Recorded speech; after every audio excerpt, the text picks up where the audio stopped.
نحمده ونصلي على رسوله الكريم أما بعد فأعوذ بالله من الشيطان الرجيم بسم الله الرحمن الرحيم الحمد للہ اللہ تعالیٰ کی توفیق اور اللہ تعالیٰ کے فضل اور احسان کے ساتھ ہم اربعین نبوی کے سلسلے میں اگلی کلاس میں موجود ہیں، حاضر ہیں۔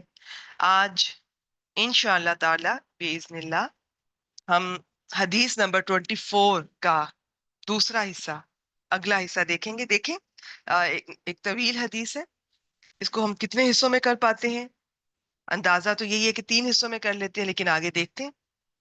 مقصد صرف مکمل کرنا نہیں، دل تو چاہتا ہے کہ ایک بار مکمل کی جائے، آپ سب بھی میرے ساتھ اس میں شامل ہوں اور بار بار کریں گے انشاءاللہ تعالیٰ، لیکن دیکھتے ہیں ہم اس میں سے سیکھیں گے بھی بہت۔ یہ میرے پاس الفاظ نہیں ہے کہ یہ انہوں نے جو کلیکشن کی ہے، جو 40 پلس احادیث، انہوں نے ساری احادیث کا جو خلاصہ ہے، جو موسٹ امپورٹنٹ، وہ سب چیزیں اس میں آپ کو نظر آئیں گی۔ یہ نسبتاً طویل حدیث ہے، میں نے کچھ حصہ آپ سے کر دیا تھا یہاں تک، آپ کسی نے مس کیا تو پچھلی ریکارڈنگ سن سکتی ہیں، اور میں یہاں سے شروع کر دیتی ہوں۔ پہلا بس ترجمہ کر دیتی ہوں۔ بسم اللہ الرحمن الرحیم۔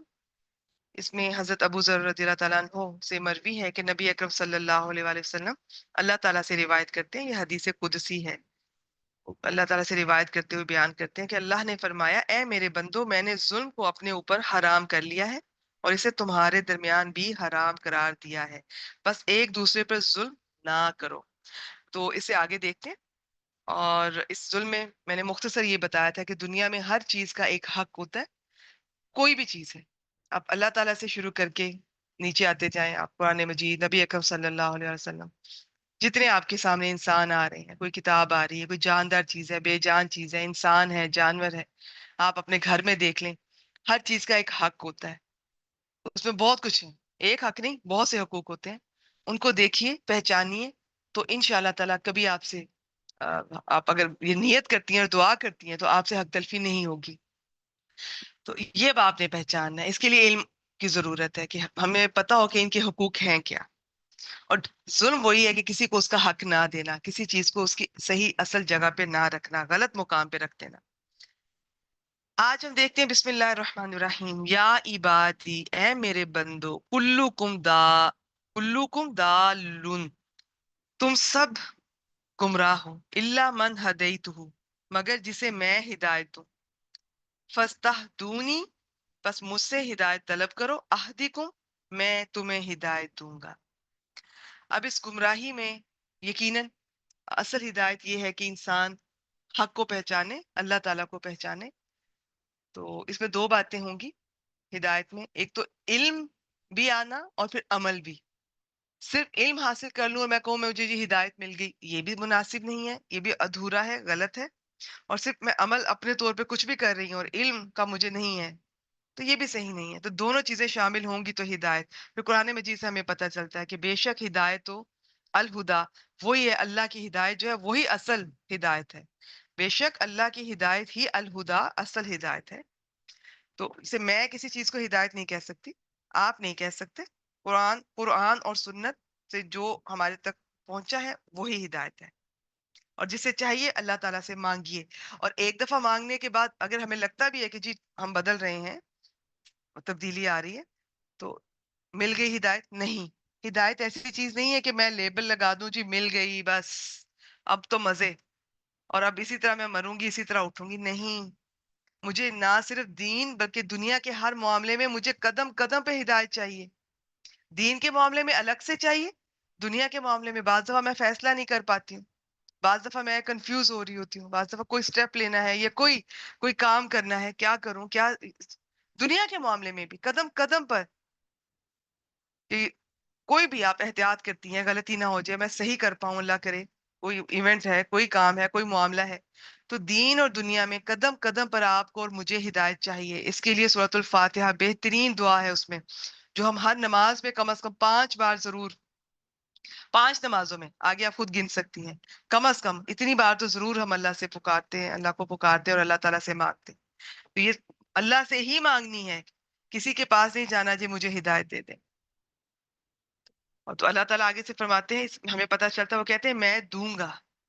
آگے یا عبادی، اے میرے بندو، کلکم جائعون، تم سب بھوکے ہو، الا من اطعمتہ، جسے میں کھانا کھلاؤں یا کھانا کھلاتا ہوں، فاستطعمونی، پس مجھ سے کھانا مانگو، طلب کرو، اطعمکم، میں تمہیں کھلاؤں گا.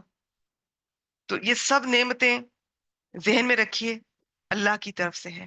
نبی اکرم صلی اللہ علیہ وآلہ وسلم بھی کھانے کے بعد بھی جو دعائیں فرماتے تھے، ان میں سے بھی ایک یہی، اللہ نے جو دیا اس میں سے کھایا تو اللہ کا شکر ادا کیا کریں. جتنی بھی نعمتیں ہیں، اب یہاں کھانے کی بات ہے تو بار بار اس پہ اللہ کا شکر ادا کیا کریں، ذہن میں رکھا کریں. اپنے بچوں کو بھی یہی تربیت دیں کہ یہ اللہ نے دی ہے.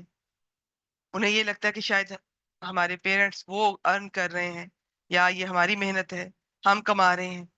تو اصل میں ہر چیز کو اللہ تعالیٰ سے ریلیٹ کیا کیجیے. تو یہ ہمیں اور وہ جو اتنے لوگ بھوکے سوتے ہیں کوئی فرق نہیں ہے.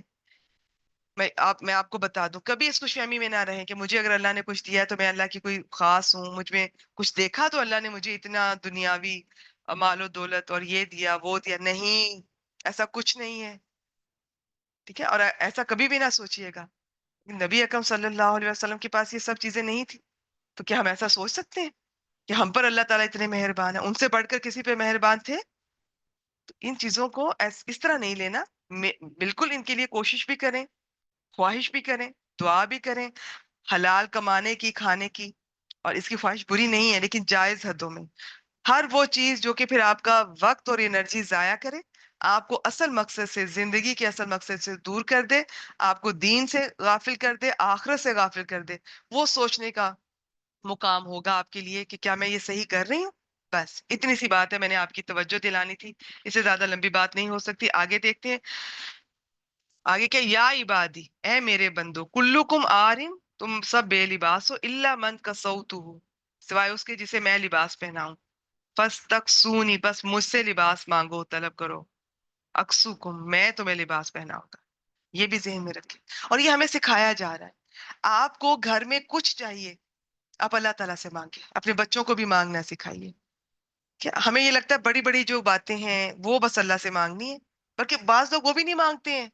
نہ ہدایت اللہ سے مانگتے ہیں، نہ رزق اللہ سے مانگتے ہیں، نہ اولاد اللہ سے مانگتے ہیں. وہ ان بڑی بڑی چیزوں کے لیے بھی وہ قبروں پہ جاتے ہیں یا دوسرے لوگوں کے محتاج ہو جاتے ہیں. تو بڑی چھوٹی چھوٹی چیزیں جن کو آپ نے کبھی، میں ان کو چھوٹا اس لیے نہیں کہہ رہی ہوں کہ میں کمپیریزن کر رہی ہوں کہ ہدایت کے مقابلے میں یہ چیزیں چھوٹی ہیں. کوئی چیز، کوئی نعمت اللہ کی چھوٹی نہیں ہے، یاد رکھیے گا. تو یہاں پر یہ سکھایا جا رہا ہے کہ یہ سب اللہ کی طرف سے ہیں. اور مانگیے، میں بھی مانگوں، آپ بھی مانگیں، جو دل چاہتا ہے مانگیں. لباس بھی مانگیے، کھانا بھی مانگیے. آگے دیکھتے ہیں، یا عبادی، اے میرے بندو، انکم تخطئون باللیل والنہار، بے شک تم رات اور دن خطائیں کرتے ہو. وانا اغفر الذنوب جميعا، اور میں گناہوں کو بخش دیتا ہوں سارے کے سارے. یہ قرآن مجید میں بھی سورۃ الزمر آیت نمبر 53، اس میں بھی ہمیں یہی حوالہ ملتا ہے. اتنی حوصلہ دینے والی، امید دینے والی وہ آیت ہے. اور یہ والا جو آپ کے سامنے یہ حصہ ہے اس حدیث مبارکہ کا، اے میرے بندو، تم سب رات دن خطائیں کرتے ہو اور میں تمہارے گناہوں کو بخشتا ہوں. آگے دیکھتے ہیں، پس مجھ سے، فاستغفرونی، پس مجھ سے بخشش مانگو، اغفر لکم، میں تمہیں معاف کر دوں گا، بخش دوں گا. تو یہاں پر ہمیں سکھایا جا رہا ہے جو بھی مانگنا ہے اللہ سے مانگنا ہے. اور ہم کمزور ہیں، ہم خطا کار ہیں، اور خطائیں بھی ہوتی ہیں، اور ہم محتاج ہیں. یہ سب چیزیں ہم نہیں دعویٰ کر سکتے کہ کھانا مجھے تو ملنا ہی ملنا ہے. اس کا ہم بالکل دعویٰ نہیں کر سکتے. یہ سب اللہ کے ہاتھ میں. آج اس نے کھلایا ہے تو یہ اس نے کھلایا ہے. میں بھوکی بھی سو سکتی تھی، ہمارے بچے بھی بھوکے رہ سکتے تھے. اللہ تعالیٰ نے جو اتنا رحمتیں ہیں اس کی، اتنا اس کی برکتیں ہیں. خیر، رحمتیں برکتوں میں صرف یہی چیز نہیں آتی، جو اس کی اتنی نعمتیں ہیں ہم پر، تو یہ اس کا فضل ہے. کبھی بھی اسے یہ نہ سمجھیے کہ یہ میں ڈیزرو کرتی ہوں. تو اب جو بھی مانگنا ہے، ہدایت اللہ سے مانگنی ہے، کھانا بھی اللہ سے مانگنا ہے، لباس اللہ سے مانگنا ہے، بخشش اللہ سے مانگنا ہے. آگے اللہ تعالیٰ فرماتے ہیں، یا عبادی انکم لن تبلغوا درری فتدرونی ولن تبلغوا نفعی. اچھا، میں پہلے اس حصے کا کر دیتی ہوں. یا عبادی، بے شک تم، اس کا میں فلو میں پورا ترجمہ کر دیتی ہوں، الگ الگ اس طرح سے شاید سمجھ نہ آئے. اے میرے بندو تم سب کی رسائی مجھے ضرر پہنچانے تک، نقصان پہنچانے تک نہیں ہو سکتی. اور آگے جو فا سے شروع ہو رہا ہے کہ تم مجھے نقصان پہنچاؤ، اسی طرح اگلا حصہ وَلَن تَبْلُغُوا ویسے ہی ہوتا ہے پہنچنا، اور تم ہرگز نہیں پہنچ سکتے نفعی فَتَنْفَعُونِی، اور تم لوگوں کی رسائی مجھے نفع پہنچانے کی نہیں ہو سکتی کہ تم مجھے نفع پہنچاؤ. ان شارٹ، نہ تم مجھے نقصان پہنچا سکتے ہو نہ تم مجھے نفع پہنچا سکتے ہو. اور بس یہیں پر اس کو آج میں چھوڑ دیتی ہوں، کلاس کا ٹائم ہونے لگا. تھوڑا سا ہم دیکھ لیتے ہیں کہ اس پی ڈی ایف میں اس کے بارے میں کیا ہے. یہ تو سارا ترجمہ ہو گیا، یہ صحیح مسلم کی ہے. اس کا نمبر شاید میں نے آپ سے شیئر نہیں کیا، میں انشاءاللہ تعالیٰ وہ بھی شیئر کروں گی. نمبر کے بغیر میں ویسے کرتی نہیں ہوں، لیکن یہ اربعین نووی میں تھوڑا مجھ سے بعض دفعہ یہ رہ جاتا ہے. اچھا جی، فوائد و احکام. یہ حدیث قدسی کہلاتی ہے کیونکہ نبی اکرم صلی اللہ علیہ وسلم اللہ تعالیٰ سے روایت کر رہے ہیں. یہ بہت اہم اور عظمت والی حدیث ہے.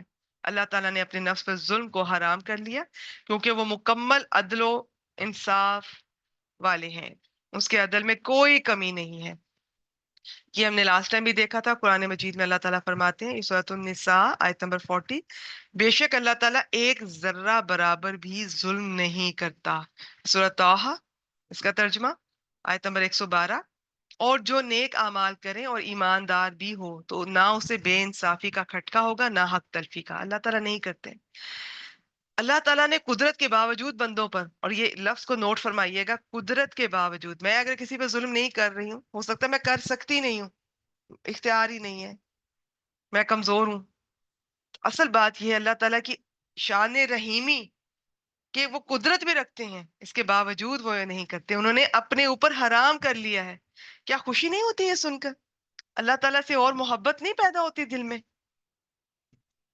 کبھی آپ سوچئے گا ویسے کہ الحمدللہ ایسا نہیں ہے. سپوز دیٹ وہ جنہوں نے ہمیں پیدا کیا ہے اللہ تعالیٰ، وہ ہمیں پیدا کرنے کے بعد کچھ بھی ہمارے ساتھ ہوتا، ہم تو بے بس مجبور، کچھ بھی ہمارے ساتھ ہوتا، ہم سہتے رہتے، ہمیں بار بار مارا جا رہا ہے، پیدا کیا جا رہا ہے، ظلم، تکلیف. ایسا نہیں ہے. وہ کتنے مہربان ہیں اور وہ کتنے ہر لحاظ سے پرفیکٹ ہیں. ہمیں خوشی ہونی چاہیے کہ ہمارا پیدا کرنے والا وہ کتنا بہترین ہستی ہے اور ہم پہ مہربان ہے، ہماری فکر کرتے ہیں. حالانکہ ہم اتنی چھوٹی سی کچھ بھی نہیں ہیں ہم ان کے مقابلے میں، لیکن وہ اتنا خیال کرتے ہیں. قرآن مجید آپ پڑھیں، آپ کو قدم قدم پر آپ کو ایک عورت ہونے کی حیثیت سے اللہ پہ پیار آئے گا، اللہ سے محبت ہوگی، ایک ماں ہونے کی حیثیت سے، ایک بیوی ہونے کی حیثیت سے، قدم قدم پر آپ کو. تو یہ ان چیزوں پہ غور کیا کریں، تو آپ کو ایک ایسا دل میں ہوگا، ایسا احساس ہوگا کہ پھر آپ کا دل چاہے گا کہ اللہ تعالیٰ الحمدللہ. ہمیں سے ٹھیک ہے بہت لوگ گلے کرتے نظر آتے ہیں کہ اگر مجھے نہ پیدا کیا ہوتا تو کیا تھا، نہ میں آتی، نہ یہ مصیبتیں، یہ مشکلات مجھے سہنی پڑتی. اللہ تعالیٰ نے آپ کے لیے بہت بڑی چیز پلان کی ہوئی ہے. یہ اور بات ہے کہ ہمارا دھیان اس طرف نہیں جاتا. اور باقی اللہ تعالیٰ سے عافیت مانگا کریں، آسانیاں مانگا کریں، اس میں کوئی شک نہیں ہے. یہ دنیا کا سفر آسان نہیں ہے، لیکن اللہ تعالیٰ کی توفیق سے اور اللہ تعالیٰ کی ہدایت سے اور دعا کے ساتھ ساتھ انشاءاللہ تعالیٰ عافیت مانگتے رہا کریں، اللہ تعالیٰ اسے آسان کریں. تو یہ غور کیا کریں اس چیز پر کہ اللہ تعالیٰ نے اس چیز کو اپنے اوپر حرام کر لیا. بے فکر رہیں، کسی پر ظلم نہ ہو رہا ہے، نہ کبھی ہوگا، نہ دنیا میں نہ آخرت میں. اگر کسی کو لگتا ہے نا کہ میں ہی کیوں، میرے ساتھ ہی کیوں، تو کہیں نہ کہیں یا مجھ میں کمی ہے یا پھر اللہ تعالیٰ کی حکمتیں ہیں جسے میں نہیں سمجھ پاتی، جسے شاید مرنے سے پہلے میں سمجھ جاؤں، شاید کبھی بھی نہ سمجھ پاؤں، ایسے ہی دنیا سے نکل جاؤں. یہ اس کا بہت بڑا فضل اور احسان ہے. اب ظلم کی دو صورتیں یہ لاسٹ ٹائم میں نے آپ سے شیئر کی تھی. یہ سارا انہوں نے دو بتائی ہیں، ہم اور طرح سے بھی لوگ بیان کرتے ہیں. ظلم ظلم ہی ہے، بس میں نے مین اس کا آئیڈیا آپ سے شیئر کر دیا کہ ہوتا کیا ہے. اب وہ آپ حقوق اللہ کے ساتھ بھی کر سکتے ہیں، حقوق العباد کے ساتھ بھی کر سکتے ہیں، اور ڈائریکٹلی انڈائریکٹلی انسان اصل میں اپنے ساتھ ہی کرتا ہے. اگلا پوائنٹ دیکھتے ہیں جی، اللہ سے ہدایت طلب کرنا ضروری ہے. اس لیے ہر نماز کی ہر رکعت میں یہ سورۃ الفاتحہ کی یہ آیت اور یہ دعا اہدنا الصراط المستقیم کی تلاوت کا حکم دیا گیا ہے. ہم تو بس سپیڈ چھوڑتے ہیں اور پڑھ جاتے ہیں یا مانگ رہے ہوتے ہیں اللہ تعالیٰ سے. نبی اکرم صلی اللہ علیہ وسلم اپنی رات کی دعا میں بھی یہ پڑھا کرتے تھے. ترجمہ صحیح مسلم کا ہے یہ، اے اللہ جبرائیل و میکائیل و اسرافیل کے رب، آسمان اور زمین کے پیدا کرنے والے، غائب اور حاضر کے جاننے والے، اپنے بندوں کے اختلافی امور میں تو ہی فیصلے کرتا ہے، اختلافی امور میں اپنے حکم سے مجھے حق کی ہدایت نصیب فرما، بے شک تو ہی جسے چاہتا ہے صراط مستقیم کی ہدایت نصیب فرماتا ہے۔ نیز نبی اکرم صلی اللہ علیہ وآلہ وسلم سے ایک دعا اس طرح ہے، بہت خوبصورت دعا ہے، شاید آپ میں سے بہت لوگ اسے حفظ کر چکے ہوں، نہیں تو یہ بھی ہماری دعاؤں میں شامل ہوگی انشاءاللہ تعالی، حفظ کی دعاؤں میں۔ اللہم انی اسألک الہدا والتقی والعفاف والغنی، صحیح مسلم، اے اللہ میں تجھ سے ہدایت، تقوی، پاک دامنی اور بے نیازی کا سوال کرتا ہوں۔ سب کچھ اس میں آ گیا، اس میں سکون بھی آ گیا دنیا کا۔ اگر یہ پاک، یہ بے نیازی اگر آپ کو مل جائے نا، میں کہتی ہوں آپ سے بڑا کوئی خوش قسمت نہیں۔ اور یہ ہدایت کے مرحلوں میں یہ سب کچھ آپ دیکھیے گا انشاءاللہ تعالی، ہدایت کے راستے پہ چلتے ہوئے دنیا سے انسان کی بے رغبتی ہونا شروع ہو جاتی ہے۔ یہ سب کچھ اس میں آ گیا، یہ مانگا کریں، بہت خوبصورت دعا ہے۔ تو باقی ہدایت کے لیے ہم کوشش کر سکتے ہیں، علم حاصل کر سکتے ہیں، لیکن دینا اللہ کے اختیار میں، اور وہ دیتے ہیں، اس میں یہ نہ پریشان ہو۔ جس میں طلب ہے، تڑپ ہے، اسے اللہ تعالیٰ ضرور دیتے۔ صحیح مسلم میں یہ طارق رضی اللہ تعالیٰ عنہ سے روایت ہے، جب کوئی شخص اسلام لاتا تو نبی اکرم صلی اللہ علیہ وآلہ وسلم اسے صلاۃ کی تعلیم دیتے، پھر اسے ان الفاظ کے ساتھ دعا کرنے کا حکم دیتے، بہت خوبصورت، اللہم اغفر لی ورحمنی وحدنی وعافنی ورزقنی۔ اس میں کچھ اور الفاظ کے اضافے کے ساتھ یہ اتنی بھی دو سجدوں کے درمیان کی بھی دعا ہے، ضرور یاد کیجئے گا، میں آپ کو ریکمینڈ کرتی ہوں، سجیسٹ کرتی ہوں۔ اور یہ ہماری الحمدللہ جو ترجمہ اور تجوید کے ساتھ نماز کا کورس ہے اس میں بھی شامل ہے، اور یہ جو ہماری حسن المسلم اس میں بھی شامل ہے۔ اے اللہ میری مغفرت فرما، مجھ پہ رحم کر، مجھے ہدایت دے، مجھے عافیت دے، مجھے رزق دے۔ عافیت میں سب کچھ آ گیا، رزق میں سب کچھ آ گیا، ٹھیک ہے؟ تو ان کے اب ایک ایک لفظ میرا دل چاہتا ہے کہ ہم رکیں، ہم دیکھیں، لیکن بس آج کے لیے اتنا ہی۔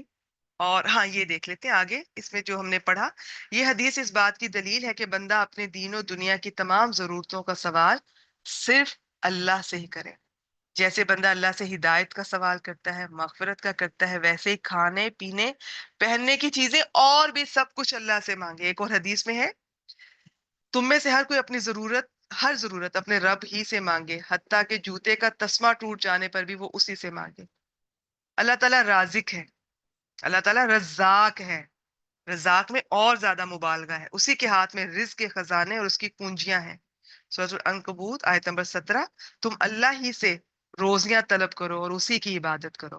اس لیے جب بھی بندہ مومن کو تنگ دستی کا سامنا ہوتا ہے، یا وہ کسی بھی قسم کی محتاجی میں گھر جاتا ہے، تو وہ لوگوں سے اپنی امیدیں وابستہ کرنے کے بجائے اپنے رب کے سامنے اپنی حاجتیں رکھتا ہے، اسی سے لو لگاتا ہے، اسی کے فضل و کرم کا طالب ہوتا ہے۔ میرے خیال میں یہیں تک کرتے ہیں، یہاں سے پھر انشاءاللہ تعالیٰ ہم اس حصے کو آخری حصے کے ساتھ ملا کے اس کو تھوڑا دہرا لیں گے۔ اور بس آج کے لیے اتنا ہی۔ جو کچھ مانگنا ہے ایک تو خوب خوب مانگیے، صرف اللہ تعالیٰ سے مانگیے، امید کے ساتھ، یقین کے ساتھ مانگیے۔ چلیے جس کے ساتھ کلاس کے یہ یہاں پہ